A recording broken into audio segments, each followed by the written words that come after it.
Perfecto, bárbaro. Adelante. Buenísimo. Bueno, vamos a ir avanzando entonces. Bueno, entonces hoy dentro de estas charlas atípicas para lo que es estrictamente lo endoscópico, nos tocó el turno a nosotros, lo del el grupo, de alguna manera decir, de centros asociados en DIVA, este programa de calidad que tiene en DIVA, y puntualmente, si bien hemos tenido otros encuentros donde hemos hablado de calidad, y es algo que se habla por suerte cada vez más, ahora vamos a hablar de otra parte de la calidad, que es la seguridad del paciente y de nuestros centros endoscópicos seguros. Pero como todo, y sobre todo en medicina, lo primero que tenemos que hacer antes de avanzar en la calidad es definirla. Y la Organización Mundial de la Salud la define como una disciplina que lo que busca es prevenir y sobre todo reducir los riesgos, tanto como errores y daños que sufren los pacientes como consecuencia de nuestra acción, o mejor dicho, de la asistencia sanitaria. Que estos riesgos o estos daños, mejor dicho, pueden ser tanto de índole económica, psicológica o daños en la salud también.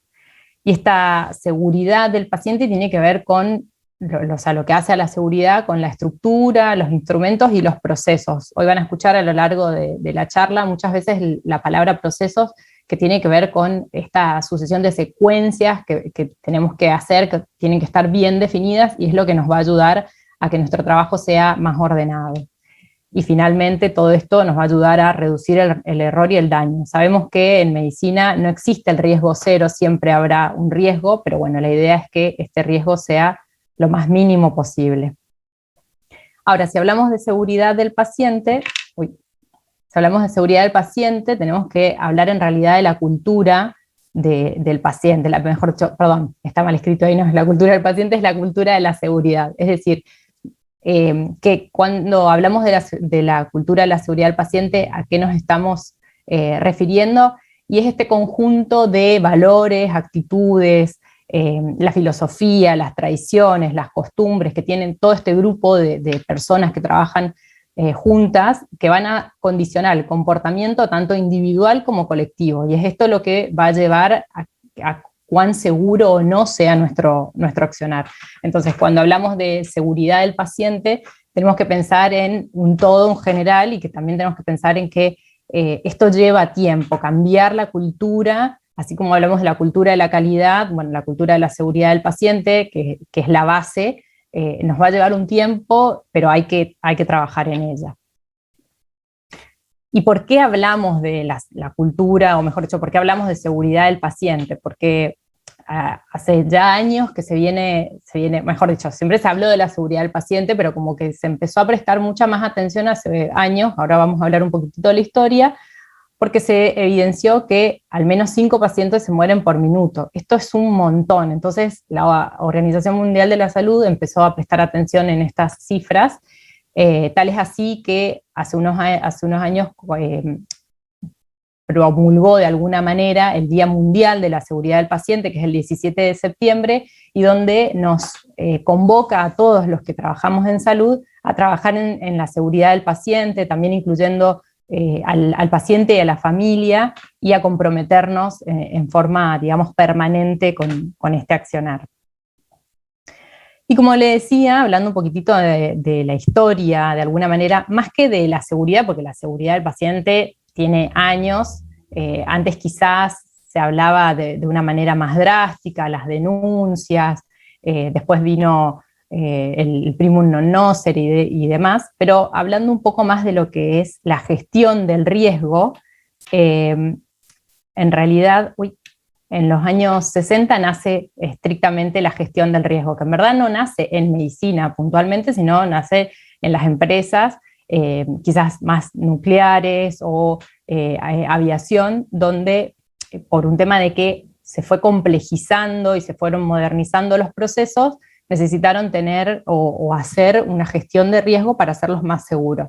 Pero esto era estrictamente económico, digamos, hasta ahora.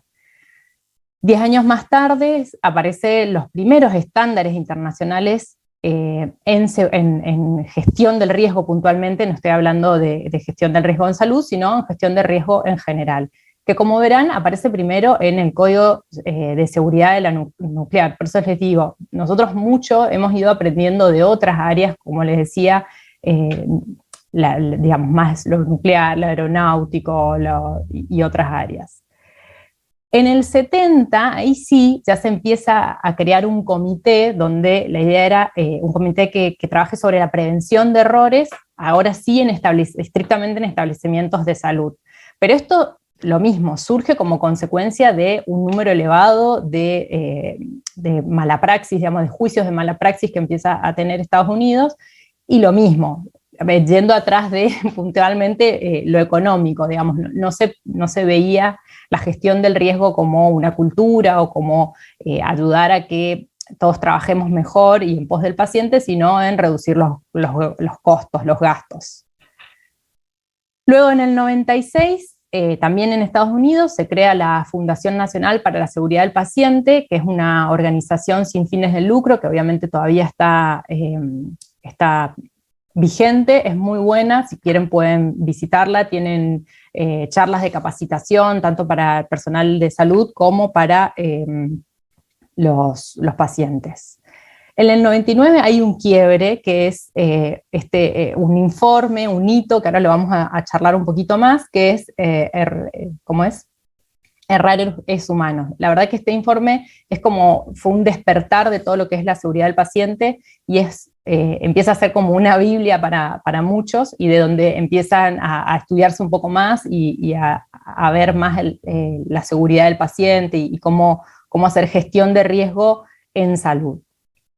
En el 2004, ahí sí ya aparece, como les decía, en cuanto a la Organización Mundial de la Salud, promueve una alianza mundial en pos de la seguridad de los pacientes, y en el 2007 aparecen lo que se conoce hoy como las soluciones para la seguridad del paciente, esto en cuanto a la Organización Mundial de la Salud, y la Joint Commission, las metas para la seguridad del paciente, que estas metas no es que han ido cambiando mucho año a año, pero sí se van renovando o van agregando. Hay de hecho 9 metas que tienen que ver con la salud de manera general, ¿no?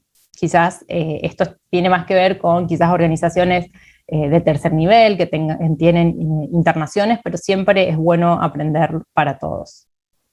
Bueno, a ver. No puedo seguir pasando la presentación. A ver.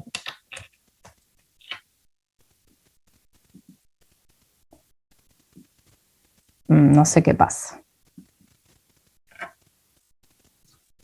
A ver. Voy a volver a salir y entrar porque... Sí, bárbaro. Mientras podemos comentar algo o consultarte algo. Me gustó mucho lo de procesos. Nuestro hospital, que es bastante o relativamente joven, toda la gestión que desarrolló fue en procesos. Y cada servicio tuvo que acomodarse a ese tipo de gestión en procesos, y la realidad es que yo a partir de eso aprendí muchísimo, a partir de la obligación, ¿no? Y dentro de estos procesos, por supuesto, se tiene en cuenta la seguridad. Lo que nos ha costado mucho siempre es evaluar la seguridad, ¿viste? Dentro del servicio y menos en otros.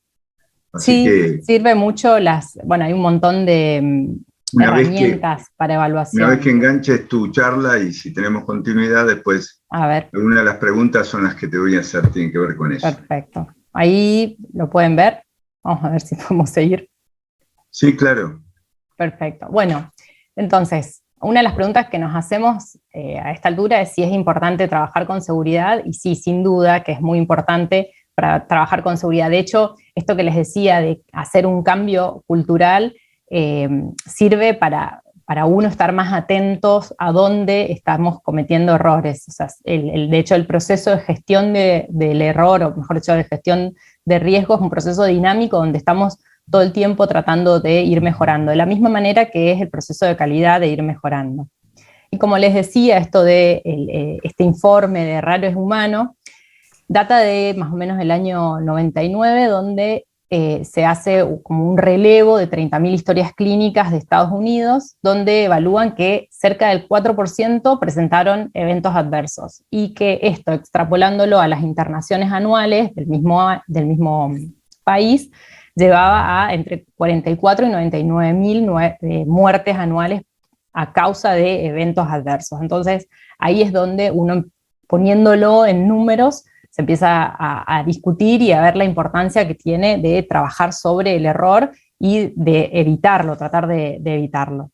Años más tarde, cerca del 2007, hacen algo similar, este informe IBEAS, que participó algunos centros de salud de Argentina, pero también participó México, Costa Rica, Colombia y Perú, donde es más, ellos demuestran que su prevalencia de errores es un poco más alta, cerca del 10%, es decir que estamos hablando de que un paciente cada 10 va a tener un incidente que le puede causar daño producto de nuestro accionar.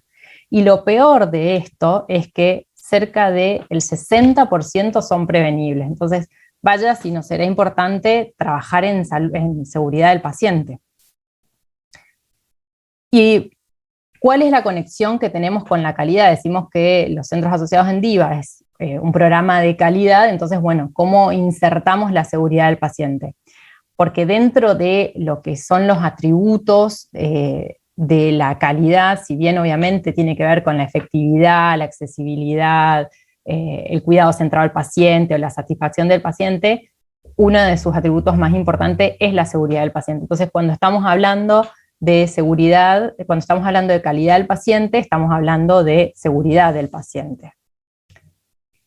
Entonces, ya diría nuestro amigo que tenemos que trabajar siguiendo normas de seguridad.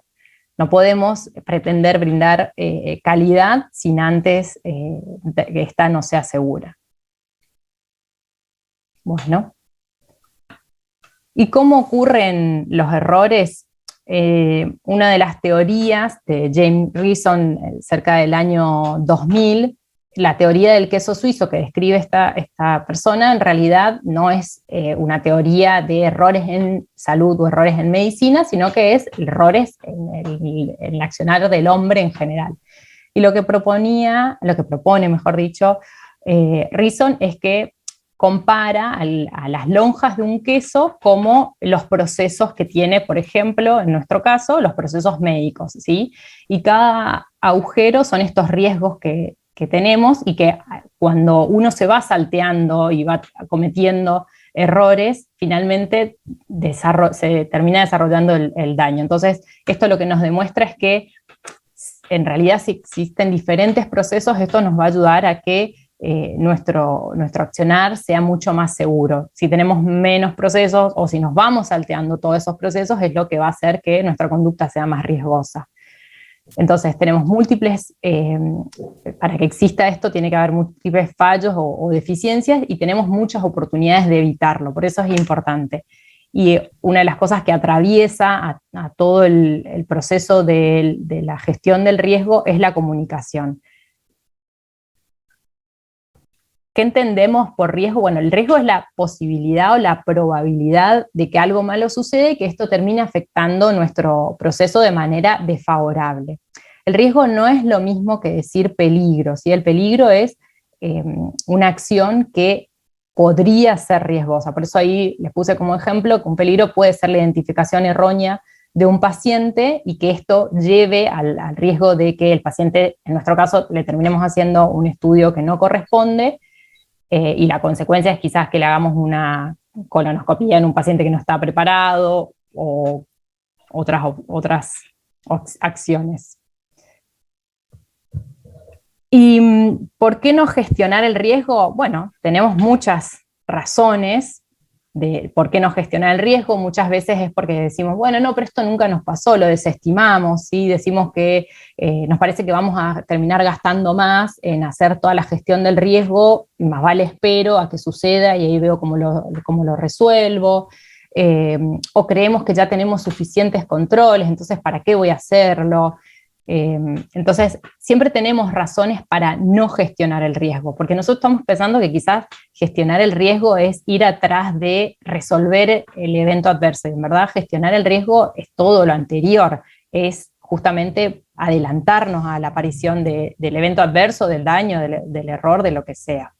Entonces, gestionemos con los errores, busquemos dónde están nuestras fallas para poder evaluarlas y tratar de mejorarlas. Pero bueno, así como les dije cuáles son las razones para no gestionar, también tenemos razones para sí gestionar, que sin dudas mejorar los controles nos va a hacer mejorar nuestra calidad, en este caso nuestra calidad endoscópica, va a hacer que yo conozca mucho más en profundidad los procesos, que pueda manejar mejor las pérdidas o evitarlas en una de esas. Me va a dar la oportunidad de poder mejorar en aspectos que no sabía que tenía que mejorar, entonces es una oportunidad de mejora ante las amenazas, y sobre todo cambiar este foco que tenemos de gestión del riesgo reactivo, es decir, lo resuelvo en cuanto me aparece el evento adverso, a algo más proactivo, antes de que suceda. De hecho, bueno, muchas cosas nos pasó, y creo que una de las causas por las cuales tenemos el programa, y la verdad que yo agradezco, porque me parece que nos ayuda a todos en la mejora continua. Sabemos que después del caso de Pérez Volpin fue como bueno, a ver, ¿cómo hacemos para seguir, para mejorar y para darle seguridad a nuestros pacientes? Y una manera de comparar, a ver cuán riesgosa, entiendan, mejor dicho, que cuando hablamos de gestión del riesgo y estas cifras que les estoy mostrando, más que nada tienen que ver con la actividad médica en general, no puntualmente en endoscopía. Y por ahí, sobre todo, la actividad médica en lo que es en el hospital, donde quizás hay mayor cantidad de riesgos, pero obviamente porque es mucho más complejo. O sea, no es lo mismo las drogas que se manejan en una internación o en un quirófano que las drogas que manejamos en una sala de endoscopía, pero bueno, de todo sirve para obviamente mejorar, todos cometemos errores. Y para que vean una comparación, la actividad o estar hospitalizado está dentro de lo que son los sistemas peligrosos, en contraposición de quizás pensar en plantas nucleares o volar un avión. O sea, de hecho, en lo que es la industria aeronáutica tenemos mucho para aprender y hemos ido aprendiendo. Ellos tienen todo este programa de cuántas horas de vuelo tiene que tener no me sale la palabra, pero bueno, el conductor del avión para poder, gracias, para poder volar antes de obviamente embarcarse en un vuelo. Entonces, más allá de la actividad de cada uno, creo que tenemos que ir aprendiendo de otras actividades para mejorar la nuestra. Y yendo a nuestro ejemplo aeronáutico, si ven acá, lo voy a adelantar un poquitito, pero la idea es mostrarles la cantidad, y esto es un video muy chiquitito, el video duraba como 40 minutos, que se toman para hacer el chequeo de cada una de las... Oxygen. Testing 100%. Testing 100%. Validation confident relationships. Northern Auro. Window heat. On. Price Realization Mode Selector. Auro. Air Conditioner Press. Axauro Blitzon 390 Flight Instrument. UTC 2205 358 1014 1540 pesos. Claro. Flight. Bueno. Y básicamente esto puede durar 40 minutos y ellos lo hacen antes de cada vuelo. Entonces, el tema de nosotros hacer nuestro checklist previo a la endoscopía también es igual de importante, y hay que hacerlo previo a cada endoscopía. Nosotros por ahí en el apuro hacemos o lo hacemos por parte, porque bueno, un poco lo hizo el anestesiólogo, otro poco lo hizo la asistente al pasar al paciente. Bueno, tenemos que darnos nuestro ratito de chequear todo, no solo al paciente, no solo a la sala en general, sino al paciente, nosotros y demás. Porque la ley de Murphy ya lo dice, si algo malo puede pasar es un tema de tiempo o estadístico, no hay otra opción. Entonces tratemos de minimizar para que justamente estos riesgos que puedan suceder sean un daño menor. Algunos ejemplos, y acá no quiero polemizar, no tengo nada en contra de Ginés, simplemente es una foto que encontré, pero bueno, algunos ejemplos en la cotidianidad, o malos ejemplos, esto, ¿no? De no chequearnos quién era nuestro paciente, entonces por ahí en la lista nos confundimos, pensamos que les teníamos que hacer una endoscopía alta a X paciente y vimos rápido y en realidad el que pasaron era otro, entonces siempre, más allá de que obviamente tenemos que presentarnos con el paciente, corroborar de que el paciente es el que nosotros creemos, que el paciente sabe qué estudio se está haciendo, la firma del consentimiento, bueno, un montón de cosas. Hay todo un apartado en cuanto al manejo de las drogas, ahí hay 2 drogas que visualmente son 2 ampollas total y absolutamente iguales, y en verdad una es Reliberan y el otro es furosemida, entonces también hacer el manejo de, nosotros quizás no nos podemos meter en cómo van a envasar obviamente las drogas, pero sí hacer la trazabilidad de las mismas, ponerle un sticker, algo que sea mucho más visualizable. Lo mismo pasa con el manejo de las biopsias. No es lo mismo que tengamos identificada la biopsia con un número y nada más, a que pueda tener un sticker con el nombre, apellido, si podemos poner un poquito más como el número de documento, historia clínica, algo donde puede identificarnos más, porque pueden haber 2 pacientes iguales y confundirse las biopsias. Entonces, en todas las etapas de nuestro proceso de endoscopía es donde nosotros tenemos que ir buscando los errores para tratar de ir minimizándolos. Dentro de los mitos que tenemos que desterrar son la perfección y el castigo. ¿A qué nos referimos con perfección y castigo? Porque muchas veces creemos que, bueno, si yo hago todo bien, entonces claramente no voy a cometer errores. Y la verdad es que lamento decirles, eso va a ocurrir igual, porque somos humanos, porque nos pasan cosas y porque cometemos errores. Lo que tenemos que hacer es, obviamente, hacer toda esta gestión para tratar de minimizarlos. Y por otro lado, y no menos importante, es el tema del castigo. O sea, no es que yo castigando a la persona, que como vimos en la teoría del queso suizo, no es solo una persona, por lo cual se llevó un error o un daño, no es que castigando a esa persona va a aprender y entonces me va a reducir el número de eventos adversos. No, es un todo. Entonces, más que castigar, tenemos que evaluar y ver cómo mejoramos. ¿Y por qué? Bueno, ya lo decía Lujan Lepen, que en verdad solo el 1% puede ser personas incompetentes que hagan las cosas mal. El resto somos personas normales, que intentamos hacer nuestro trabajo todos los días de la mejor manera posible, pero bueno, cometemos errores simples y que tienen mucho que ver con el diseño de nuestros procesos. Por eso ahí volvemos a hacer procesos lo más seguros posibles. ¿Cómo actuamos ante el error? Bueno, o nos hacemos los desentendidos y tratamos de que otro se haga cargo del error, o tratamos como de dividir la culpa, porque más que tratar de buscar una causa, nosotros pensamos que es una culpa, o lo escondemos. Entonces quizás yo cometí el error de rotular mal una biopsia, me di cuenta justo antes, pero no lo denuncio, y ahora vamos a hablar de la palabra denuncia. Y entonces eso es algo que quizás solo yo me lo llevo como aprendizaje en casa, pero no lo reportamos, no llevo al aprendizaje al resto. Y como les decía, reportar no es lo mismo que denunciar. Hacer un reporte es describir qué sucedió para tratar de buscar la causa y que todos aprendamos. En cambio, denunciar es, de alguna manera, contar lo que sucedió, buscando un responsable o, en este caso, un culpable. Y en verdad, ni hay culpables ni hay castigos, tenemos que buscar, identificar cuál es el proceso donde fallamos, por qué fallamos y mejorarlo. Para eso sirve la gestión del riesgo y para eso sirven los procesos. Entonces, ¿podemos equivocarnos? Claro que sí, lo que no podemos es no aprender de este error.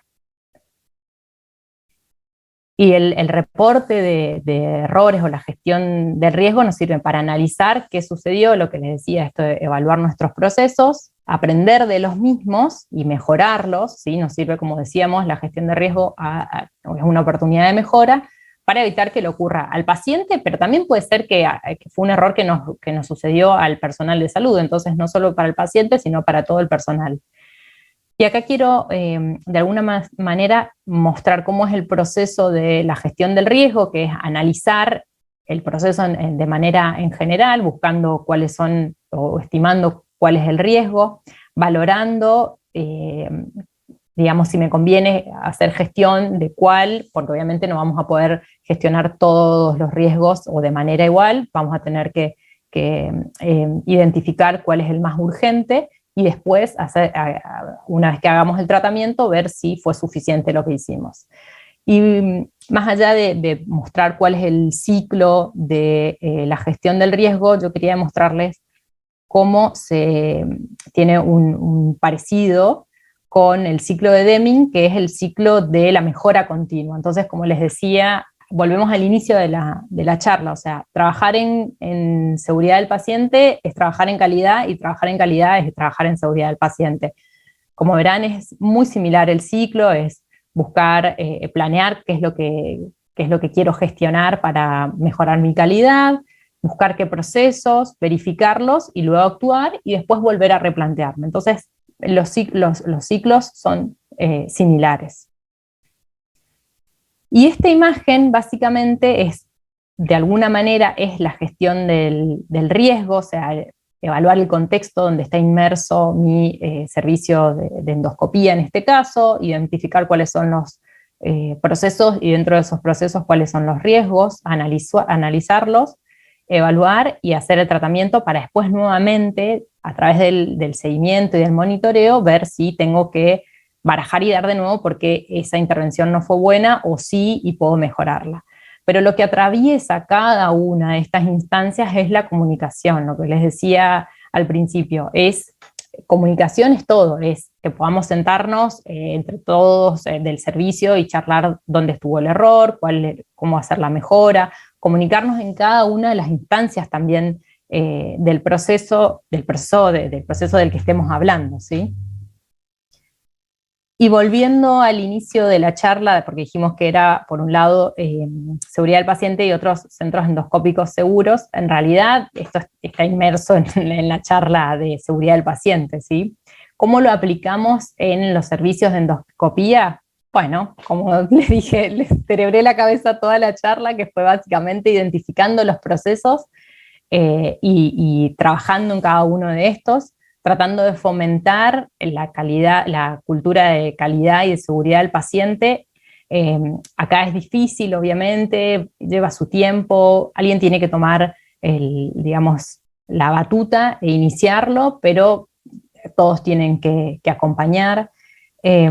Hacer una gestión del riesgo tratando de hacer un registro de incidentes para de ahí poder analizarlos y evaluar cómo hacer mi mejora. Y siempre identificando los roles y las funciones de cada uno de los protagonistas, me refiero a cada cual en el servicio de endoscopía, ¿sí? No, cada uno tiene su rol, cada uno tiene su responsabilidad en cada etapa del proceso, pero trabajar en equipo básicamente es lo importante. Algunos ejemplos de procesos que tenemos es, por ejemplo, en el proceso del otorgamiento del turno, si fue bien evaluado el paciente, si realmente requiere una evaluación prequirúrgica o no, si se hizo una gestión de la medicación antitrombótica o su medicación habitual, ¿sí? Uno de los errores puede ser que quien le otorgó el turno no evaluó lo suficientemente bien, o por distracción nosotros omitimos decirle que deje el anticoagulante o el antitrombótico, y después nos suceden que en la endoscopía nos terminamos acordando cuando nos sangra el paciente.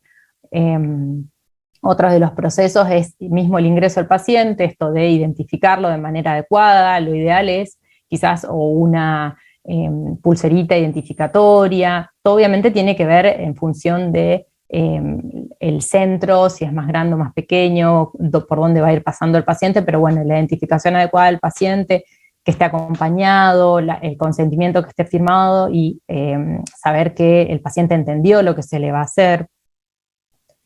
En lo que decíamos del checklist preendoscópico, no solo al paciente de que tenga las horas de ayuno, la preparación y demás, sino también saber nosotros qué estudio le estamos por hacer al paciente, si ya viene con un estudio terapéutico solicitado, o la solicitud de biopsias o lo que sea, que nuestro equipamiento esté funcionando de manera adecuada. Lo mismo la anestesia, si bien no nos compete directamente a nosotros, somos un equipo y debemos ver que todo esté bien.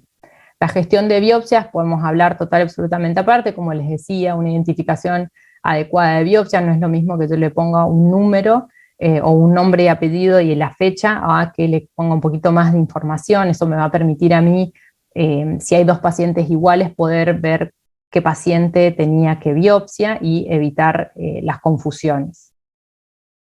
El reprocesamiento de endoscopios, bueno, todo un mundo, obviamente. El reprocesamiento no necesariamente tiene que ser un reprocesamiento automático, ideal, obviamente, a veces es mucho más seguro, por decirlo de alguna manera, si tenemos una máquina lavadora, pero no es necesario. Sí es importante que estemos comprometidos y que el personal a cargo, las asistentes y demás, sepan de qué se trata el reprocesamiento, que lo hagan en forma prolija y se tomen su tiempo en cada uno de los reprocesamientos luego de cada estudio. La gestión del material descartable o reutilizable, aquel material que se puede reutilizar, bueno, saber hasta cuánto se puede reutilizar, eso en función de lo que nos dice el fabricante, y si hay que esterilizarlo, cuál es la manera más adecuada de esterilizarlo, y los materiales descartables debieran ser descartables siempre. El single use debiera ser como nuestro objetivo a perseguir.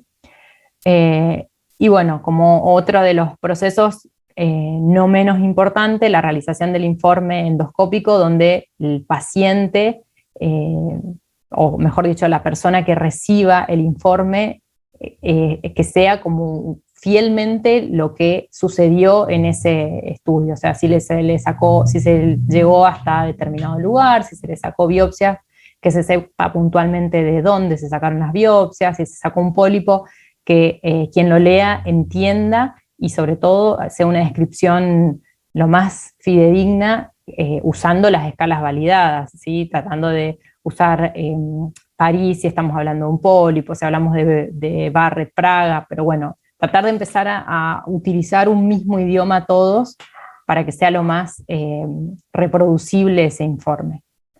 El egreso del paciente, que el paciente se vaya informado, idealmente con un alta por escrito, qué es lo que puede hacer y qué es lo que no puede hacer por ese día, siendo que recibió una anestesia, si se le hizo una terapéutica, dónde contactarse si llegase a presentar algún sangrado o algún evento adverso, y si después tiene que buscar una biopsia, dónde y demás. Siempre por escrito es mejor porque el paciente, ustedes saben que el acompañante está nervioso, el paciente no entiende nada después de la endoscopía, entonces por escrito el paciente no le quedan dudas y vuelve a leerlo.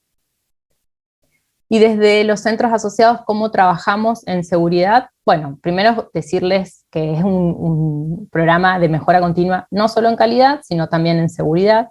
Entonces, lo que tratamos de hacer son evaluaciones reiteradas y estandarizadas del servicio, donde buscamos adecuar los estándares de calidad y seguridad a los procedimientos endoscópicos, llevando a una revisión de los procesos, de cada proceso de la unidad endoscópica, que también le sirve al servicio como para reevaluarse previo a lo que es la auditoría en sí.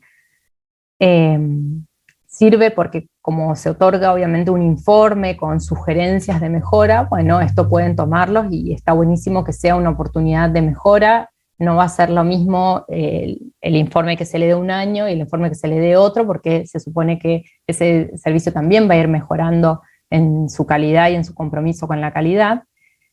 Y también acompañamos durante todo el proceso, no solo en la acreditación directamente, sino tratamos de brindar información y acompañamiento a los centros que están dudosos de acreditar para los centros asociados, así que los invitamos a todos los que tengan dudas. Y para ir terminando, un resumen de recomendaciones: trabajar en equipo, ¿sí? Identificando cuál es el líder natural, pero trabajar en equipo. Somos todos un equipo, no es que el anestesiólogo vaya a hacer la anestesia y nada más, o que el asistente va y me asiste. Somos un equipo y tenemos que trabajar como tal, y no solo el anestesiólogo, el asistente y el endoscopista, sino todo lo que tenemos por detrás, el anatomopatólogo, la gente de admisión, los administrativos, todos. potenciar la comunicación efectiva, lo que les decía, es esta transversalidad que teníamos en la comunicación, en todo el proceso de gestión del riesgo. Bueno, tenemos que ir mejorando nuestra comunicación, medir lo que es importante, lo que es esto de hacer reportes y hacerlo de manera transparente, no imponer las normas, sino enseñarlas, enseñar por qué se hace esto, por qué se hace aquello, que es mucho mejor que decir esto se hace así y punto, como los niños. Desarrollar y poder implementar estos programas de seguridad del paciente, haciendo un análisis de riesgo y viendo cuál va a ser el riesgo que queremos gestionar en este momento. Capacitar a todo el personal involucrado, ¿sí? Eso, a veces nos acordamos de capacitarnos nosotros, que está muy bien, pero también tenemos que recordar que nuestras asistentes necesitan mantenerse, digamos, al día con la información, si cambió algún reprocesamiento, o algún adminículo nuevo en endoscopía. Bueno, ya de los anestesiólogos se encargan ellos, pero también incluir en todo este proceso, como les decía, el personal no médico, quizás administrativo. Y empezar a generar indicadores de seguridad. Nosotros todavía estamos un paso previo tratando de generar nuestros indicadores de calidad, que nos está costando, pero hay que empezar a hablar de indicadores de seguridad y empezar a gestionarlos, a medirlos. Y por último, que estos indicadores nos sirvan para hacer los registros y el análisis y poder seguir mejorando. Dicho esto, los invitamos a todos a que entren en nuestra página de Enviva y que se asesoren en cuanto al apartado que tenemos en los centros asociados. Todos estos ya son parte. La verdad que estamos muy felices de trabajar con todos ellos y los promovemos para que se metan a seguir, digamos, trabajando en seguridad y en calidad. Bueno, ahora sí. Perfecto. Muy bien, Ingrid. Excelente, muy. Bueno, espero no haberlos aburrido. Entiendo que no. Muy claritos todos los conceptos. Realmente muy buena la charla. Luis, ¿tenés algún comentario, pregunta para hacerle a Ingrid? Estás muteado. Estás muteado. Ahora sí. En realidad, cuando uno empieza a hablar de todo esto, es algo bastante nuevo. Si bien todo lo que es seguridad y calidad empezó a hablarse hace unos años, a partir del año 2000, empieza a ser esto mucho más notorio a nivel mundial, y de a poco fue introduciéndose en nuestro país, tratando de crear una cultura de lo que es la calidad y la seguridad en cada uno de los procesos que hacemos los médicos con nuestros pacientes. A partir de esto, hay instituciones como la Joint Commission que nos orientan, nos ayudan. No son instituciones benéficas puntualmente, pero son instituciones que tienen una amplia experiencia en asesoramiento de todo este tipo, y ya está en nuestro país, hay algunos centros que ya han sido acreditados con la Joint Commission, y eso nos permite empezar a conocer y trabajar en calidad y seguridad. Lo que comentaba Raúl cuando empezábamos sobre el tema de que ellos eran un hospital joven y habían empezado a trabajar con esto de gestión, en que incluyeron calidad y seguridad, también nos pasó a nosotros. O sea, nosotros también somos un hospital muy joven, nosotros nacimos en mayo del 2000, y todas estas cosas que fueron incluyéndose dentro de lo que es la calidad y la seguridad fue transmitida desde las autoridades a todos los que integramos el hospital. Con el correr de los años, lo que ocurrió fue que cada servicio empezó a tener sus referentes, líderes o como lo quieran llamar, y nosotros estamos trabajando con Juan Marini, con el doctor Juan Marini, desde hace años en esto, en lo que es endoscopía. ¿Qué nos pasó al principio? Al principio nos pasó que era muy difícil involucrar a la gente porque parecía que todo era muy difícil, todo muy complejo, todo muy rebuscado, que eran ideas que a quién se le ocurría semejantes cosas. Pero cuando empiezan a ver los resultados y empiezan a ver que todas estas cosas empiezan a disminuir la posibilidad de efectos adversos o de accidentes, una caída de un paciente, por ejemplo, levantar una baranda. O sea, si dentro del proceso de seguridad, en un indicador como es caída de pacientes, está levantar la baranda, es algo tan simple como eso. Hoy no se nos ocurre a nosotros tener un paciente en la camilla y que no tenga la baranda puesta. Es una cosa que antes ocurría y hoy ya no ocurre más. Entonces, la seguridad también tiene indicadores y los pueden, no solo los que están establecidos en la forma internacional, sino también los que pueden surgir a partir de nuestra práctica de día a día. Otro que puede ser es el tema del proceso de biopsias. Y entonces todo esto que nosotros fuimos viviendo año tras año con diferentes acreditaciones, nos hizo ir armando un equipo de trabajo, y ese equipo de trabajo está cada día más involucrado en todas estas normas, reglas o pautas, como ustedes lo quieran llamar, que nos permiten tener indicadores de diferentes tipos en los cuales nos autoevaluamos y nos podemos comparar con diferentes organismos internacionales o diferentes instituciones internacionales, incluso nacionales, para saber dónde estamos parados.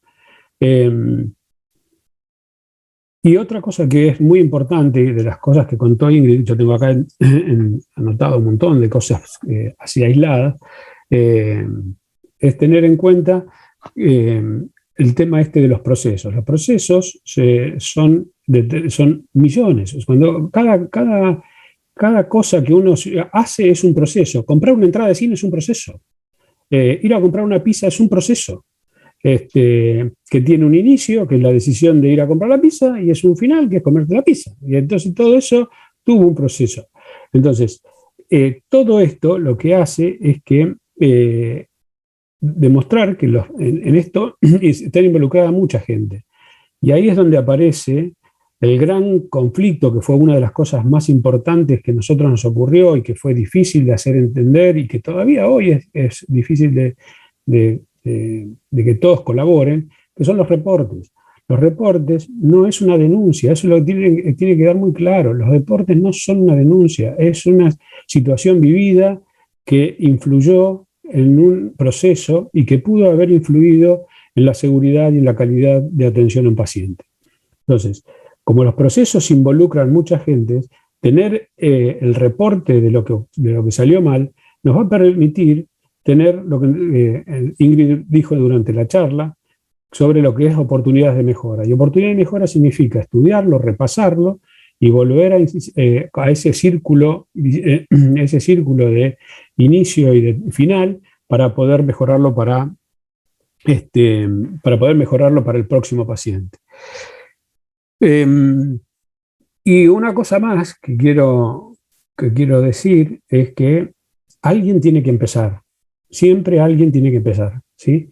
Alguien que esté convencido o no esté convencido. Si yo les puedo contar mi experiencia personal, nadie lo quiso hacer, nadie lo quería hacer, nadie quería involucrar, les parecía que ya con lo que tenían era demasiado, porque todos nosotros hacemos medicina, hacemos asistencial, por lo menos en mi hospital hacemos asistencial, hacemos docencia, hacemos investigación, hacemos un montón de cosas, tenemos residencia. Y entonces involucrar más tiempo que no es remunerado en lo que es calidad y seguridad, y de algo que no sabíamos qué era porque tampoco teníamos idea qué era. Un día salió una resolución, entre comillas, en la cual me nombraban referente del área de calidad y seguridad, y yo dije, yo solo no puedo, y Juan se acopló y me está dando una mano desde hace unos años. ¿Qué significa esto? Que a partir de eso hubo que demostrar y trabajar para que el resto de la gente empiece a intentar hacer esos pequeños cambios que uno va logrando el día a día, con lo cual se van disminuyendo los errores y la posibilidad de tener un efecto adverso. Y lo último que quiero hacer, después si me quieren preguntar no tengo ningún problema, pero creo que hay que preguntarle a Ingrid, que es la experta en esto, que ha dado una charla muy, muy linda, muy interesante, es que trabajar en calidad y seguridad no es solamente de los centros e instituciones grandes. Esto puede ser de un centro chico, puede ser un centro ambulatorio, puede ser un centro que simplemente haga endoscopía o que sea polivalente dentro de lo gastroenterológico. Y ahí poder desarrollar todas estas pautas de calidad y seguridad no son exclusivas de instituciones grandes. Puede hacerlo un centro más chico, puede hacerlo en un centro del interior, puede hacerlo en un centro de capital, puede hacerlo en un centro en donde sea. ¿Por qué? Porque mientras se respeten las pautas que establecen para tener calidad y seguridad, se respeten, puede intervenir y ser parte de los CAE. Creo que el trabajo que está haciendo Ingrid con los centros asociados en DIVAS son muy importantes y es muy interesante, y cada día sabemos más acerca de todo esto, y como cada día sabemos más, se hace más complejo, con lo cual hay que tratar de involucrar a la mayor cantidad de gente posible para trabajar. Después podríamos hablar de otras cosas, porque por ahí surgió la consulta de Raúl sobre cómo hacían para saber cómo era el tema este de la seguridad. Y hay indicadores también de seguridad. Hay indicadores que nosotros, por ejemplo, en nuestro tablero, que ya lo hemos mostrado varias veces, hemos incluido indicadores de calidad de endoscopía, pero ahora también hemos incluido indicadores de seguridad. Y eso nos permite tener un mayor control de lo que estamos haciendo y saber dónde estamos parados. No es lo mismo que uno diga cuántos pacientes se les cayeron de una camilla en un año y que contestar creo que 2. Es muy diferente. Una cosa es lo que es real, tangible y medible, y otra cosa es lo que me parece. Así que, nada, creo que hay que trabajar mucho, creo que Ingrid está haciendo un trabajo muy interesante con todo esto, creo que está logrando algunos éxitos porque cada vez veo más logos en los centros asociados en DIVA, y alentarlos a que todos puedan participar y que todos puedan tener la oportunidad de trabajar con calidad y seguridad, porque es lo que vamos a tener que tener. Así como tenemos diferentes prácticas más complejas en la endoscopía, es lo que vamos a tener que tener para saber dónde estamos parados y cómo estamos atendiendo a nuestros pacientes en calidad y seguridad. Así que, muy bien, Luis, muy claro, como siempre. Tenés conceptos muy claros de gestión, indudablemente. Y a mí lo que uno tiene en mente siempre es calidad. Y en calidad yo creo que muchos servicios vienen trabajando hace unos años, desde que el tema se puso ahí en el tapete, y me parece que generó una movida importante. Pero en seguridad yo no creo que sea así. Y me parece que los indicadores de seguridad, y por eso en el corte que tuvimos donde Ingrid retomó la charla, bueno, le dije si ella como directora, que después nos contara un poco, consideraban indicadores a la hora de evaluar un centro de seguridad. Me parece importante porque me parece que es como una bisagra en esto, en los servicios de endoscopía. Que si bien se habla individualmente, cada uno dice, che, no levantaste la baranda de la camilla, o no hiciste esto, bueno, esa es una cosa bastante individual y no del trabajo en equipo en sí, porque realmente creo que si bien en salud en general se trabaja en seguridad del paciente, probablemente no sé cuánto es el andar en los servicios de endoscopía. Va de la mano de la calidad y obviamente va de la mano del trabajo en equipo, sin lugar a dudas. Y lo otro que me hiciste reflexionar con lo que comentabas, Luis, es que nosotros cuando empezamos con el tema de publicar, de que los artículos no queden ahí en solo presentar en un congreso y necesitar tener publicaciones, mostrar, ser visibles en lo que hacíamos en investigación, conseguimos a alguien que estuviera dedicado a investigar. Y a mí me parece que en esto, vos dijiste, yo solo no podía, y apareció Juan Marini, y me parece que en esto es el mismo camino. Me parece que en el servicio debe haber 1 o 2 dedicados a esto, a considerar los errores, a hacer que los reportes sean frecuentes, porque si uno reportara diariamente, yo lo he visto, y yo lo hago para mí a veces, digo, pasó esto, y hay más de 5 reportes, tal vez de cuestiones menores, pero tienen valor a la hora de mejorar la calidad y seguridad en un servicio.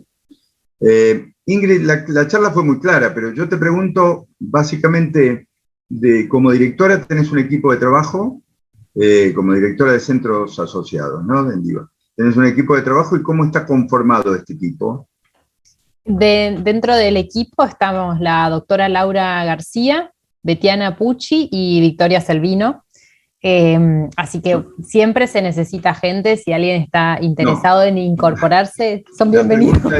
La pregunta era, ¿son todos gastroenterólogos o tenés otro tipo de profesiones que estén participando, digamos? A ver, puntualmente en las evaluaciones somos nosotros, pero Bien. tenemos un arquitecto que como puntualmente hace habilitaciones y demás. Exacto. De centros de endoscopía, nos ayuda un montón, por ejemplo, cuando nosotros hacemos la preevaluación de las habilitaciones, hay cosas que por ahí no llegamos a entender del todo, o hay por ahí cosas que nos parece que están en el límite, entonces pedimos la intervención de este estudio de arquitectura, o mismo está disponible para los centros cuando quieren hacer algún cambio y que esté dentro de lo seguro y dentro de las normas. Entonces, sí, eso nos ayuda. Y también tenemos el proyecto de incorporar a algún asistente, porque en esto de traer a los asistentes dentro de la asociación, ahora que tienen su lugar, también nos parece que es vital, porque si bien uno sabe cuando vamos a evaluar cómo es el reprocesamiento, el ojo,